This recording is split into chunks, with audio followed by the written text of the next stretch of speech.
प्रथम ऋषभ जिन धर्म करी, सनमति चरम जिनेश। विघ्न हरन मंगल करन, भवतम दुरित दिनेश। वाणी जिन मुख ते खिरी, परिगणाधिप कान। अक्षर पद्मय विस्तरी, करई सकल कल्याण। गुरु गणधर गुणधर सकल, प्रचुर परम्पर। व्रत तप धर तनु नगन तर, वंदो वृष शिरमौर। व्रत तप धर तनु नगन तर, वंदो वृष शिरमौर। तिहुवन तिलयं देवं, वंदिता तिहुवनिंद परिपूज्यम्। वोच्चं अणुपेहाओ, भव्य जनानंद जननीयो। त्रिभुवन तिलक शत इंद्र वंदित, देव श्री अरहंत को। कर नमन कहूँ अनुप्रेक्षाई, भाव्य को सुख कर आओ। कार्तिकेय अनुपेक्षा नाम का ये ग्रंथ है, कार्तिकेय स्वामी द्वारा रचित। इसके अंतर्गत धर्मानुप्रेक्षा की चर्चा अपनी चल रही है, और उसमें जो दो प्रकार का धर्म है, गृहस्थ का और मुनि का, उसमें से गृहस्थ के धर्म की चर्चा चल रही। और गृहस्थ का धर्म भी 12 प्रकार का है। उसमें से जो दूसरी व्रत प्रतिमा यानी तीसरे नंबर का जो गृहस्थ का धर्म है, उसकी चर्चा यहाँ पर अपनी चल रही है। तो व्रत प्रतिमा में 12 व्रतों का स्वरूप यहाँ पर बताया जा रहा है, जिसमें से 5 अणुव्रतों का और 3 गुण व्रतों का स्वरूप हो चुका है। शिक्षा व्रतों की यहाँ चर्चा चल रही है, तो उसमें से भी सामायिक, और कल अपन ने सामायिक की चर्चा की है। प्रोषदोपवास की चर्चा आज अपने को करनी है। इसके भाषाकार का नाम भाषा टीकाकार कार्तिकेय अनुपेक्षा थे। देखा ना, जयचंद जी छाबड़ा कर ढूंढारी भाषा टीका से फर्स्ट पेज पे लिखा है, बिल्कुल फर्स्ट पेज। ये नहीं, इससे भी पहले ये वाला पेज है ना, ये वाला पेज देख लीजिएगा आप बाद में, हो तो वहां लिखा है जयचंद जी छाबड़ा ने। चलिए, यहाँ अब प्रोषदोपवास का शिक्षा व्रत का स्वरूप कहते हैं। पेज नंबर 162 है, गाथा नंबर 358 62। नाण विलेवण भूषण,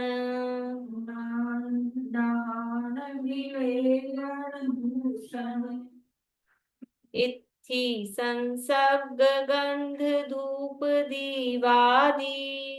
इति संसंग गंध धूप दीवादी। इत्थि संसर्ग गंध धूप दीवादी। इति संसंग गंध धूप दीवादी। पहले वाले से पे तो अंग की मात्रा है, दूसरे वाले से पे नहीं है, तो संसर्ग संसर्ग संसर्ग, हाँ संसर्ग होता है ना, तो संसर्ग। जो परिहरे दिनानि जो परिहरे दिनानि वैरगाभरण भूषणं किच्चा वैरगाभरण भूषणं किच्चा दोषु विपवेषु सया दोषु विपवेषु सया उपवासं एयभत् निर्वियडी उपवासं एयभट्टनिर्वियणि उपवासं एयभत् निर्वियडी उपवासं एयभट्टनिर्वियणि जो पुनयेव मायि जो पुनयेव मायि तस्य वयं पोषहं विधियम् तस्य वयं पोषणं विधियम् न्याण विलेवण भूषण इत्थि संसर्ग गंध धूप दीवादि जो परिहरे दिनानि वैरगाभरण भूषणं किच्चा नानानविलेटमनभूषण इति संसर्गगन्धदीवानि जो परिहरे दिनानि वैरागाभरणभूषणं किच्चा दोषु विपवेषु सया उपवासं एयभत् निवियडी जो पुनयेव मायि तस्य वयं पोषहं विधियम् दोषो विपवेषु सया उपवासं एवत्तनिर्वियणि निवियडी निव्ययति जो पुरणेव मायि तस्य वयं पोषहं विधियम्। तो प्रोषदोपवास यानी उपवास से संबंधित है। उपवास ही है वो, उसको प्रोषद उपवास कहा जाता है। नहान, नहान यानी नहाना, नहाना शब्द है ना, वो नहान से ही बनाया, नहाना धोना, तो नहान, नहाना। विलेवन, कोई लेप आदि लगाना, कोई भी आज के जमाने में मतलब क्रीम पाउडर तेल मालिश कुछ भी। लोशन, लोशन, लोशन वगैरह लगाते हैं ना, वो लेप करते हैं। भूषण, आभूषण। इत्थि संसर्ग, स्त्री संसर्ग। गंध यानी सेंट वगैरह, परफ्यूम, इत्र आदि। धूप और दीप, धूप और दीप समझ लो पुराने जमाने में वही सुगंध, कमरे में जैसे रूम फ्रेशनर चलता है आजकल, गाड़ियों में गाड़ी का चलता है, गाड़ी में गाड़ी वाला लगा के रखते हैं, तो ऐसा वो धूप दान रहता ही होगा सबके घरों में, तो वो खुशबू के लिए ऐसा धूप। धूप का मतलब सूर्य वाली धूप नहीं, वो वाली धूप जो अपन धूप दशमी पे भी चढ़ाते हैं सुगंध के लिए, वो। और दीवादी, इसी तरह से दीपक आदि। ये सब क्या है? ये सब भोग उपभोग की सामग्री है, मतलब भोग उपभोग की भी आरंभ भी है इनमें, और श्रृंगार आदि का भाव भी है, वो सभी है।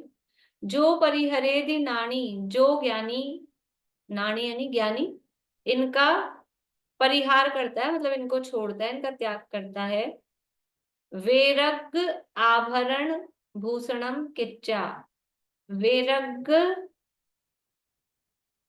आभरण, वैराग्य जो है, वैराग्य रूपी भावना के, वैराग्य भावना रूपी आभूषण से, आभरण यानी आभूषण, उससे भूषणम यानी उससे भूषित है, सुशोभित है।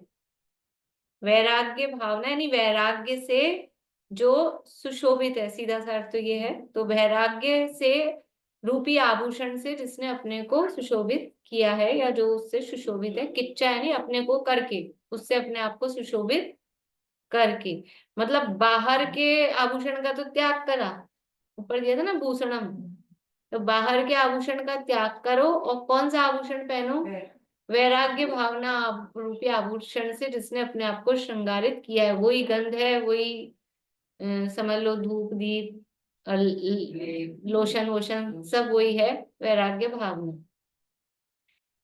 दोसु भी पव्वेसु सया, दोसु यानी दोनों, वी यानी दोनों ही, पव्वेसु यानी पर्वों में, सया यानी सदा, दोनों ही पर्वों में जो सदा, उपवासम उपवास, एयवत यानी एकासन, एक बार भुक्ति, एकाशन एक बार भोजन करना, और निव्यडी, निव्यडी यानी निर्विकार, या निव्यडी, निव्यडी का अर्थ है, मतलब शब्द उसका अर्थ वैसे देखेंगे तो निर्विकार रूप से या निवृत्ति पूर्वक, लेकिन उसका भाव लेंगे नीरस भोजन, नीरस आहार। निर्विकार का मतलब ये है कि ऊपर से कोई विकार नहीं, जैसे नमक अलग से मिलाया, घी अलग से मिलाया, वो विकार किया है ना उसमें। तो निर्विकार की, ना नमक डाला है ना घी डाला है ना चीनी ऊपर से, एक्स्ट्रा उसमें कुछ नहीं डाला, तो उसको इसलिए निर्विकार कहा। या फिर निवृत्ति पूर्वक भी उसका अर्थ करते हैं, लेकिन वो निवेड़ी का अर्थ वैसे नीरस भोजन के अर्थ में। जो कुणई एव माई, एवं जो यानी जो, एवमाई इस प्रकार से, कुणदी यानी करता है, कुणई यानी करता है, तस् यानी उसका, वयम यानी वो व्रत, पोसहम यानी प्रोषद, विधियम यानी दूसरा उसका, वह ये दूसरा प्रोषदोपवास नाम का व्रत है, शिक्षा व्रत है। अन्वयार्थ देख लीजिए।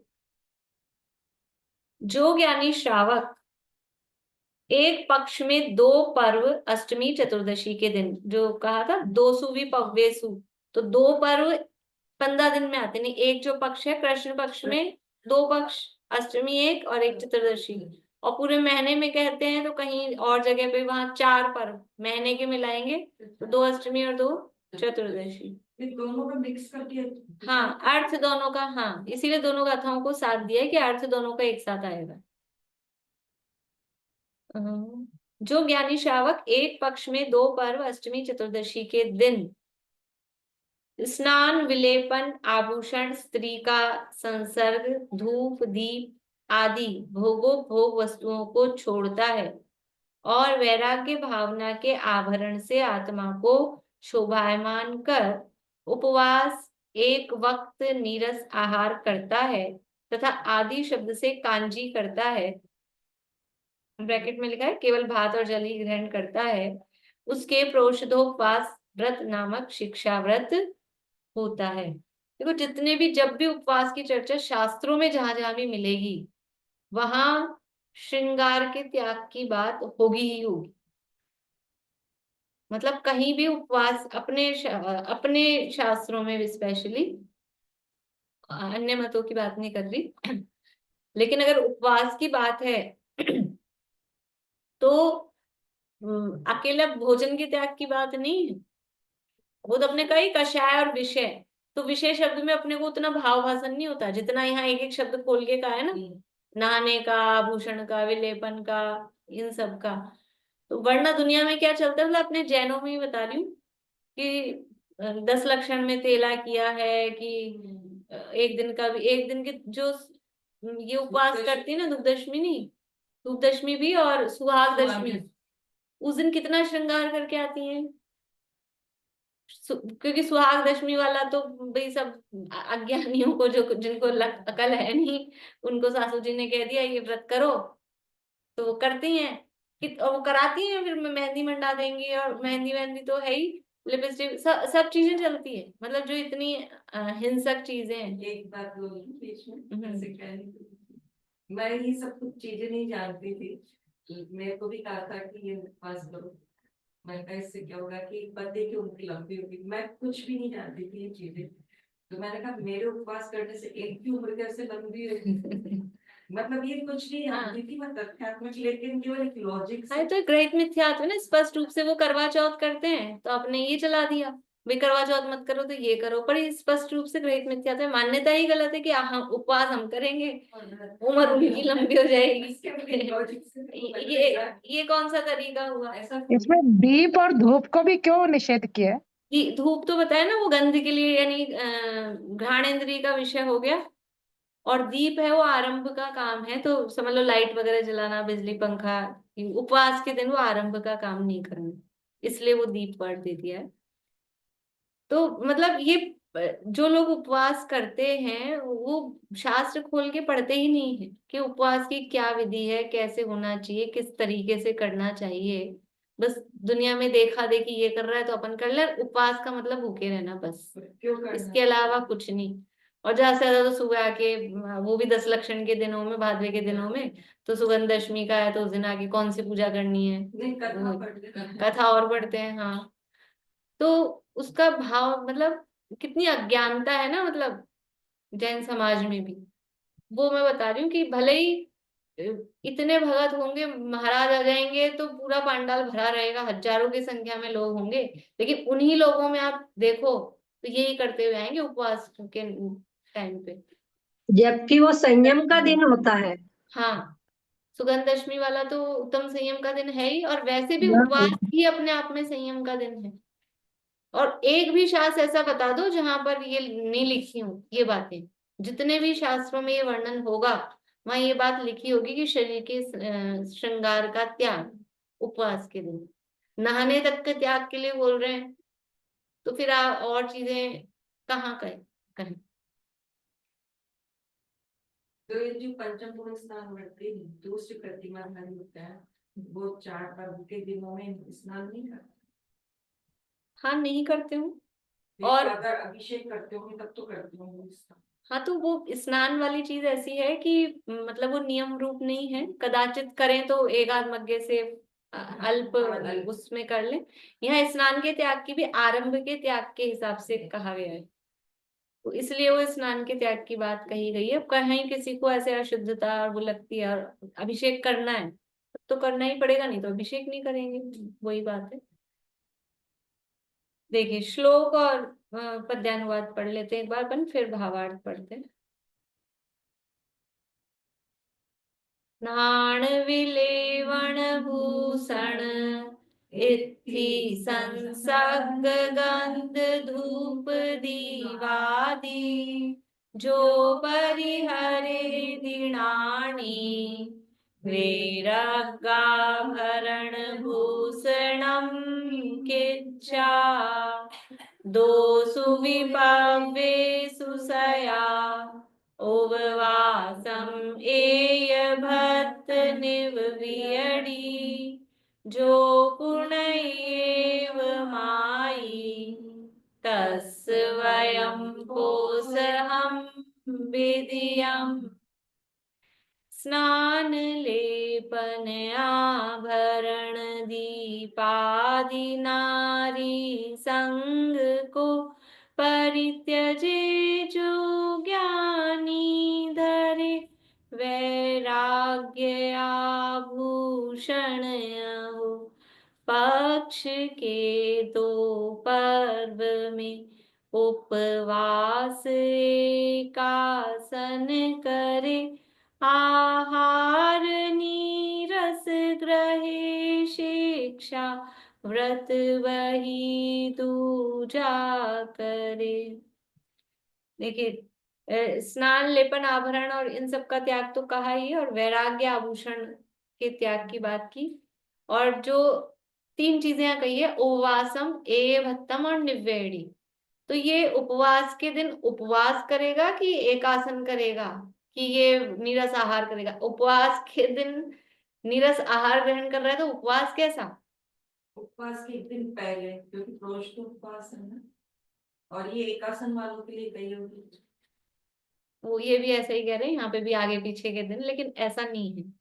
जो प्रोषदोपवास प्रतिमाधारी है, अगर देखो वैसे सामान्य रूप से प्रोषदोपवास में अपन ऐसा ही देखते हैं, उपवास के दिन पूर्ण रूप से भोजन का त्याग है, लेकिन वो नियम है प्रोषदोपवास प्रतिमाधारियों के लिए कि सप्तमी के दिन समझ लो 12 बजे से पहले भोजन कर लिया, और फिर एक मतलब एक आसन किया, सप्तमी को शाम को नहीं किया, अष्टमी को पूरे दिन उपवास किया, और फिर नवमी को 12 बजे के बाद फिर एक आसन करेंगी, मतलब ऐसे करके। तो वो पूरा 16 प्रहर का, उस तरह से 16 प्रहर का जो उपवास होता है वो उसमें नियम पूर्वक होता है। आप लोगों को ध्यान हो तो अपने कौन सी पाठमाला में जो ये पाठ है ना, ज्ञानी श्रावक के 12 व्रत, गीता ज्ञान में है या तत्व ज्ञान में, मेरे को ध्यान नहीं है, वहां पे भी ये दिया है कि जो ये प्रोषितोपवास, जो ये व्रत शिक्षा व्रतों में दिया है, ये 3 प्रकार का, उत्कृष्ट, मध्यम और जघन्य। तो जब ये इस व्रत प्रतिमा के संदर्भ में प्रोषितोपवास शिक्षा व्रत की बात आएगी, तो ये जो हमने अभी देखा ना, सप्तमी को एक आसन, नवमी को एक आसन और अष्टमी को उपवास, ये है उत्कृष्ट। और मध्यम क्या होगा कि खाली अष्टमी अष्टमी के दिन उपवास करे, सप्तमी को भी दोनों टाइम खाए, नवमी को भी दोनों टाइम खाए, ये मध्यम। और जघन्य क्या है कि अष्टमी के दिन एक आसन करे। तो यहाँ ये तीनों दिया है, उपवास, एकासन, और या फिर एकासन में भी है नीरस आहार, उस तरह का, उसको भी प्रोषद के अंतर्गत लिया है। तत्व ज्ञान में प्रतिमाला पाठ में एक दिया मिनट, है। सब एक साथ नहीं बोलिए, अर्चना जी बोल रहे हैं, बोलिए। पुरुषार्थ सिद्धि उपाय में भी यही बताया जो आप बता रही हैं अभी। हाँ, वो अपनी पाठमालाओं में भी ऐसा ही दिया है। हाँ ममता अभी, हाँ बोलिए रेणु जी, आप बोल रहे हैं कुछ। नहीं मैम, इसका मतलब यहाँ पे उत्कृष्ट जो प्रोषोदोपवास है उसके बारे में कुछ नहीं बताया ना, नहीं उपवास, उत्कृष्ट वाला। ऐसे वो जो तरीका है ना, सप्तमी को एक आसन, और मतलब मूल गाथा में तो नहीं है उपवास शब्द कहा है, पर वो जो चीज है वो प्रोषद प्रतिमा में आएगी। अभी आगे जब प्रतिमाओं की वो चर्चा अपने आएगी ना, अपने चौथे। रत्नकरण श्रावकाचार में तो वही वाला उत्कृष्ट वाले का ही वर्णन है। हाँ हाँ, वो उस हिसाब से है, लेकिन यहाँ जब शिक्षा व्रत की चर्चा आती है तो उसमें इस तरह से भी होता है। इसमें तो कंडीशन है, वो 5वीं जो प्रोषद प्रतिमा है, हाँ, उसमें कंडीशन उसमें नहीं। उसमें उत्तर हाँ, है। प्रतिमा अगर होगी तो फिर वहां उस तरह से उसका पालन किया जाए। देखिए भावार्थ, जैसे सामायिक करने की सामायिक करने को काल का नियम कर सब पाप योगों से निवृत्त हो एकांत स्थान में धर्म ध्यान करता हुआ बैठता है, वैसे ही सब गृह कार्य का त्याग कर, सब गृह कार्य का त्याग कर, क्योंकि घर में जो भी काम करेंगे वो आरंभ हो गई, इसलिए उपवास के दिन ये दीप जो कहा है ना, तो दीपक जलाने का त्याग है, वो समझ लो दीपक शब्द तो क्या बोलना चाहिए, एक उपलक्षण के रूप में कहा है, मतलब एक शब्द का है, उसका मतलब है न चूल्हा जलाना है, न पानी भरना है, न झाड़ू बुहारी करनी है, मतलब खुद के शरीर का श्रृंगार भी नहीं करना है, घर का भी श्रृंगार नहीं करना है। उस दिन झाड़ू पोछा, कपड़े बर्तन बुहारी, भोजन बनाना, क्योंकि ये सब आरंभ के काम। तो उपवास के दिन किसी भी तरह का आरंभ नहीं, इसीलिए वो ऐसा रहता है भी मंदिर में रहो, तो मन घर में रहेंगे तो 10 काम दिखेंगे ही, और उतना विशुद्धि भी नहीं होती है घर में, परिणाम जैसे भी, और आपको काम करने ही नहीं है जब, तो फिर घर जाके करना क्या है, मंदिर में ही रहो। पर फिर भी अब वो वर्तमान परिस्थितियों में ऐसा होता है ना कि खाली लेडीज कर रही हैं और बाकी घर के लोग सब करेंगे भोजन, तो फिर कौन आके बनाएगा, तो बनाते हैं, बनाना पड़ता है।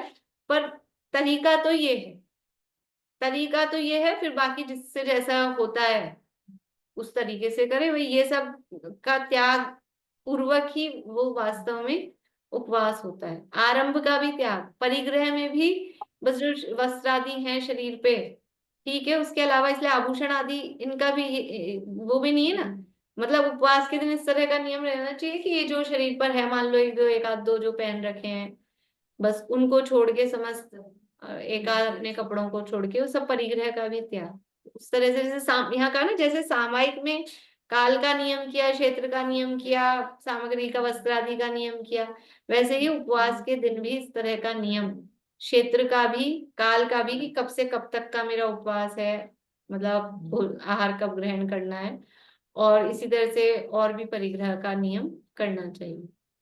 मैं मेरे को मेरी मम्मी की याद आ गई। मेरी मम्मी अष्टमी चौदस का उपवास करती थी, सुबह जाती थी जो रात में ही आती थी, और हर अष्टमी चौदस का उपवास करती थी। यहाँ भी ऐसे ही करते हैं सब, ऐसे ही अरे याद आ गई, मम्मी अब नहीं है ना, ऐसे याद आ गई उनकी। बड़ी जैसे सामायिक करने को काल का नियम कर सब पाप योगों से निवृत्त हो एकांत स्थान में धर्म ध्यान करता हुआ बैठता है। जैसे वहां पर पाप योगों से यानी मन वचन काया की जो प्रवृत्ति है जिससे पाप हो रहा है, आरंभ के काम हो रहे हैं, यदि पुरुष है तो व्यापार आदि का त्याग हुआ, उपवास किया और दिन भर दुकान में बैठे। पुरुषों का तो समय पास होना मतलब अगर इधर रुचि नहीं है स्वाध्याय आदि की तो फिर क्या करें, दुकान में जाके बैठ जाते हैं अच्छे से, वरना तो भूख लगती रहती है। तो वो उपवास नहीं है, वो तो बस एक पद्धति से कि आज करना है, चतुर्दशी है भादवे की 10 लक्षण की, तो वो है। बाकी सब पाप योगों से निवृत्त हो एकांत स्थान में धर्म ध्यान करता हुआ बैठता है। तो जैसे सामयिक में बैठता है वैसे ही सब गृह कार्य का त्याग कर समस्त भोग उपभोग सामग्री को छोड़कर सप्तमी तेरस के दिन, देखो अब यहाँ लिखा है भावार्थ में, मतलब 14 को करना है तो 13 के दिन, अष्टमी को करना है तो सप्तमी, दोपहर दिन के बाद एकांत स्थान में बैठे। ये तो यहाँ बहुत शॉर्ट शॉर्ट में दिया है, और समझ लो ये संयम प्रकाश वगैरह में तो डिटेल में दिया है ना, तो वो सप्तमी को भोजन करके ही घर छोड़ के मंदिर में आके बैठ जाए, रह जाए, ऐसा मतलब ऐसा तक भी है। अलग अलग तरह के विधान है, उसमें भी थोड़ा सा अलग अलग ग्रंथों के आधार पे है, उस वो ग्रंथ भी किन किन कालों में लिखे गए हैं तो उसके आधार पे भी थोड़ा वर्णन में अंतर मिलता है। 13 के दिन दोपहर के बाद एकांत स्थान में बैठे धर्म ध्यान करता हुआ 16 प्रहर तक मुनि की तरह रहे। 16 प्रहर, कितने प्रहर का एक दिन होता है? 8 प्रहर का एक पूरा दिन मतलब 24 घंटे, और 4 प्रहर पहले दिन के और 4 प्रहर आगे वाले दिन के, ऐसे करके 16 प्रहर। 16 प्रहर तक मुनि की तरह रहे। नौमी पूर्णमासी की दोपहर में प्रतिज्ञा पूर्ण होने पर गृह कार्य में लगे, उसके प्रोचद व्रत होता है। जो मैंने कहा ना अभी 12 बजे पहले सप्तमी को कर ले और 12 बजे बाद नवमी को करे, तो वो दोपहर में। अष्टमी चतुर्दशी के दिन उपवास की सामर्थ्य न हो, अभी कह रहे हैं उस दिन उपवास की सामर्थ्य न हो तो एक बार भोजन करे। अगर उपवास की सामर्थ्य नहीं है तो भाई, क्योंकि प्रतिमा तो ले सकता है, लेकिन वो इसीलिए उस प्रतिमा में ये नियम है कि कोई अगर ऐसा होता पक्का कि ये आपकी सामर्थ्य होगी तो ये आप ये प्रतिमा ले सकते हो, और आज तो सामर्थ्य है, कभी कदाचित शारीरिक मतलब कोई रोग आदि की परिस्थिति हो, वृद्धावस्था आ जाए फिर नहीं कर पाए, तो उस हिसाब से भी मतलब उस प्रतिमा में वो ऑप्शन है। तो सामर्थ्य ना हो तो एक बार भोजन करे, नीरस भोजन आदि अल्पाहार, कांजी आदि अल्पाहार कर ले, समय धर्म ध्यान में बिताए। देखो ये कांजी क्या है, तो ये मैंने देखा था, आजकल तो पता नहीं ये वर्ड ज्यादा सुनने में नहीं आता, पर पुराने ग्रंथों में ये वर्ड मिलता है। तो एक तो यहाँ दिया है केवल भात और जल को ग्रहण करना, वो कांजी है, और एक ये मिला मुझे चावल का जो मांड होता है, मांड समझते ना, वो पानी निकालते थे, पहले ज्यादा करते थे, आजकल तो शायद ऐसे ही बना लेते हैं। हाँ, पर आजकल ज्यादातर कुकर उकर में ऐसे हाँ बना लेते हैं। तो वो जो चावल का मांड है उसका वो मांडिया बनता है, उसका कुछ, उसको कांजी कहते हैं। और कांजी के साथ फिर भात, वो आचाम्ल कहलाता है। एक आचाम्ल भी होता है, व्रतों में भी आता है, तब जो उपवास के जो भेद उसमें दिए ना, विधान में दिए हैं, आचाम्ल नाम का भी उपवास और या व्रत ऐसा उसमें आता है, अनशन या अवमोदर्य के भेदों में आता है। तो आचाम्ल किसे कहते हैं कि कांजी, कांजी और उसके साथ भात, उसको आचाम्ल कहते हैं, और कांजी कह रहे हैं अकेले चावल का पानी। और यहाँ लिखा है केवल भात और जल, तो उसका भी हो सकता है अलग अलग तरीके से होता हो। आपको कुछ पहले मैं मम्मी बनाती थी, पतला चावल बनाती थी मम्मी का, उसमें चीनी मैं डालती हाँ, तो इस तरह का भी मतलब ग्रहण करते हैं। जैसे कोमली अठाई बोलते हैं मैम, जो जैसे अभी अठाई आती है ना, उसको हाँ, कोमली अठाई बोलते हैं। हाँ तो वो जो उसमें इस तरह आठों, का व्रत करते हैं। हाँ उसमें 8 दिन है ना, जैसे उपवास नहीं करके ऐसे कुछ कुछ ग्रहण करना, हाँ, उनोदर टाइप से कुछ कोमली कुछ अट्ठाई नियम। मतलब वो कोमली नाम का वो तप का नाम है, अपनी भाषा में, अपने इधर के यहाँ भी करते हैं उसको ऐसा। कुछ कुछ ग्रहण करते हैं, उसमें चावल और कांजी हाँ, ऐसे भी आता है। हाँ, हाँ, अच्छा मैम, इसमें मैं एक बात और पूछ रही थी कि जिसमें यहाँ लिखा है कि जैसे पहले दिन एक आसन किया, फिर दूसरे दिन हिम्मत नहीं है तो उस दिन भी एक आसन ही, मतलब 3 एक आसन हो गए उपवास नहीं करके। हाँ, ऐसा भी हो सकता है। और जो पहले मैंने कहा था कि सप्तमी को भी दोनों टाइम खाए, नवमी को भी दोनों टाइम खाए, केवल अष्टमी अष्टमी को एक आसन करे, उसको भी ले सकते हैं। जैसे यानी इसमें भी आप देखेंगे ना, तो मतलब खींचतान नहीं है, खींचतान नहीं है, हर चीज में मतलब फ्लेक्सिबिलिटी है, लेकिन प्रमाद नहीं है, प्रमाद का पोषण नहीं है, लेकिन फिर भी जैसा जिसकी शक्ति के अनुसार जैसा जो कर सके उस हिसाब से उसको फ्लेक्सिबल भी रखा है। मतलब इतना साइंटिफिक है ना, मतलब जैन धर्म कि हमको दिखता है ये चीज ऐसा, कहीं भी ऐसे खींचतान वाली बात भी नहीं है। और हमको भी इस चीज को देखना चाहिए, कहीं कोई नियम व्रत आदि अपने हों तो यथाशक्ति मतलब पहले अपने से निभते हों, और अब खींचतान होती, खुद को ही पता लगता है कि अब मेरे से खींचतान हो रही है, तो उस हिसाब से उसको यथा योग्य करना चाहिए। पहले तो नियम लेते समय ही उस बात का पूरा ध्यान रखना चाहिए कि जब शक्ति नहीं होगी तो किस तरह से इसका पालन करेंगे, क्योंकि एज के कारण ही अकेला शक्तिशील नहीं होती है।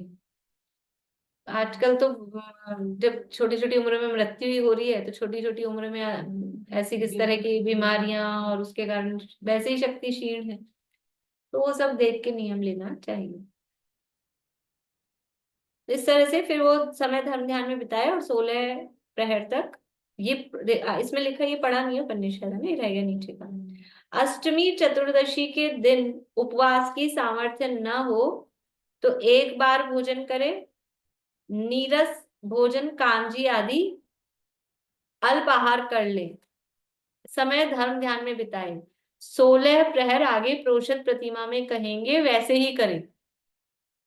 पूरा जो 16 प्रहर वाला है वो प्रोषित प्रतिमा में नियम पूर्वक होगा, यहाँ गाथा में न कही, इसलिए 16 प्रहर का नियम नहीं है। यह भी मुनि व्रत की शिक्षा ही है। ठीक है, अब अच्छा 7:30 तो हो गए अपने, फिर ये आगे कल लेंगे अतिथि संविभाग, तभी इस तरह से ये मुनि व्रत की यदि हमारे व्रत नहीं हो, प्रतिमाधारी हम नहीं हैं, तो भी अभ्यास रूप में हम भी इन व्रतों को करते ही हैं और कर सकते हैं और करना चाहिए, ऐसा यहाँ जिनवाणी ये जो गाथा है ये प्राकृत में है, प्राप्त में। कार्तिक अनुप्रेक्षा स्वामी द्वारा लिखित है। हम्म।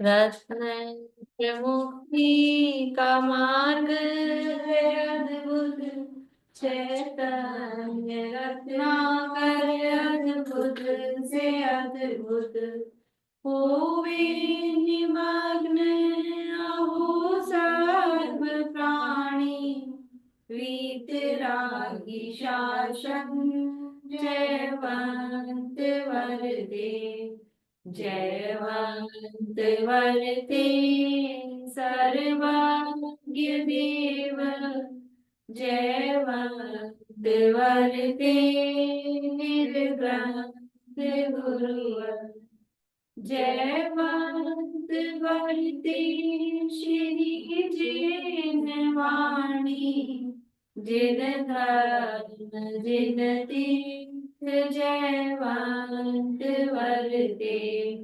शुद्धात्मा का श्रद्धा निवर्ते, अनुभूति निर्मल अविच्छिन्न वरते, आवागमन से निर्मुक्ति होवे, मुक्ति का साम्राज्य जयवंत वरते, सर्वज्ञ शासन जयवंत वरते, निर्ग्रंथ शासन जयवंत वरते।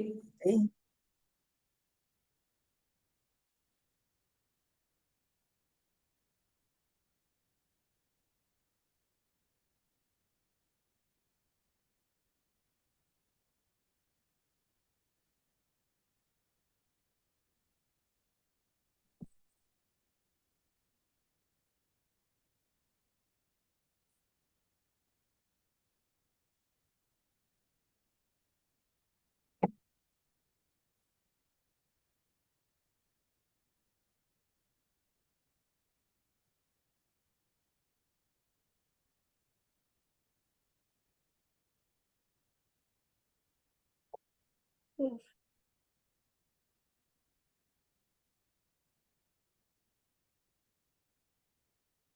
गुरुद्वारा श्याम जी महाराज।